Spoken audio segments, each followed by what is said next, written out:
आ बैल मुझे मार। इसका सबसे अच्छा एग्जाम्पल हमास है।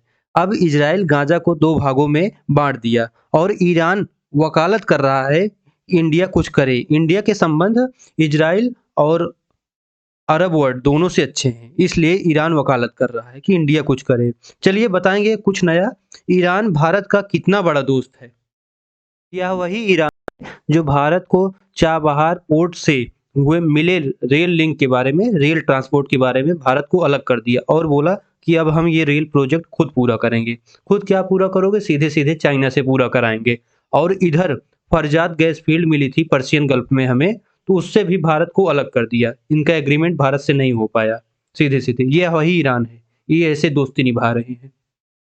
बात करें पाकिस्तान की, पाकिस्तान का ईरान सबसे बड़ा हिमायती है। यूएस की एम्बेसी ईरान में जो बंद है, उसका वर्क पीरियड जो है ना, इस समय पाकिस्तान ही कर रहा है। सोचिए इनका दोनों का कितना टाई अप है। और ईरान पर सैंक्शन लगे हुए हैं, पाकिस्तान से ऑयल नेचुरल गैसें खरीदी जा रही हैं। बात करें हमास और इजराइल की, हमास ने 5000 रॉकेट तो इजराइल पर फायर कर दिए, लेकिन उसका फीडबैक अब देखिए क्या मिल रहा है। पहले जो लाइट लाइट ब्लू जो ये है ना कलर एरिया, यहाँ पर हमास की या गाजा पट्टी के कुछ लोगों की, नॉर्मल इनोसेंट पीपल थे, उनकी जो बस्तियां थी उनको इजराइल ने खाली कराया। अब जो है ना, इजराइल इनको बांट रहा है। नॉर्थ गाजा अलग कर दिया, टाइम दिया था, और साउथ गाजा अलग कर दिया। अब नॉर्थ गाजा में जितने भी हैं, इजराइल इनको आतंकी टेररिस्ट ही कंसीडर कर रहा है और इन पर अटैक कर रहा है। इधर से लाइट और बिजली भी काट दिया है। ओशियन सी एक्सेस इनका छीन ही लिया है। अबे जाएंगे कहाँ, यहाँ पर सीधे सीधे कब्रिस्तान बनाने के मूड में है इजराइल। अब हमास के लोग सोच रहे होंगे हमें 5000 रॉकेट नहीं, केवल 5 रॉकेट ही फायर करने चाहिए थे इजराइल पर।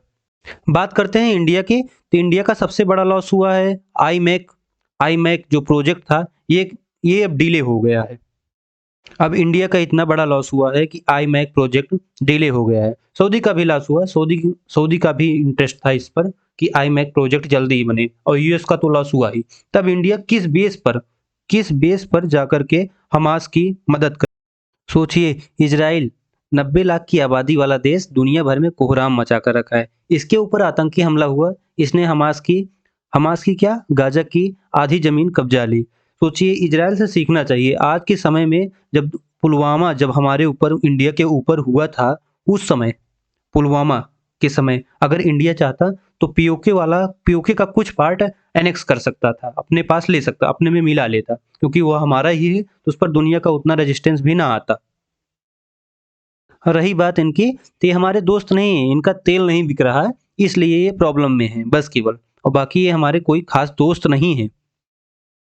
वायरल हो रहे इस मैप की सच्चाई यह है कि यह मैप ही एग्जैक्ट सही है।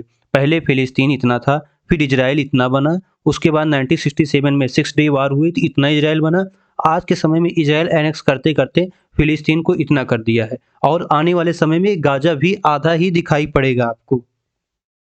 वैसे इंडिया का आई मैक प्रोजेक्ट जो है ना, डिले हुआ है, कैंसिल थोड़ी ना हुआ है, कैंसिल हुआ नहीं है, ये थोड़ी से 1 साल 2 साल डिले हो गया है बस। इसके बाद ये आई इजराइल और हमास वार जब रुकी, तो आई मैक प्रोजेक्ट पर फिर से बात शुरू हो जाएगी। और इजराइल यूएन के चीफ को भी धमकी दे चुका है कि आपको रिजाइन कर देना चाहिए, आप पूरी तरह बायस हो।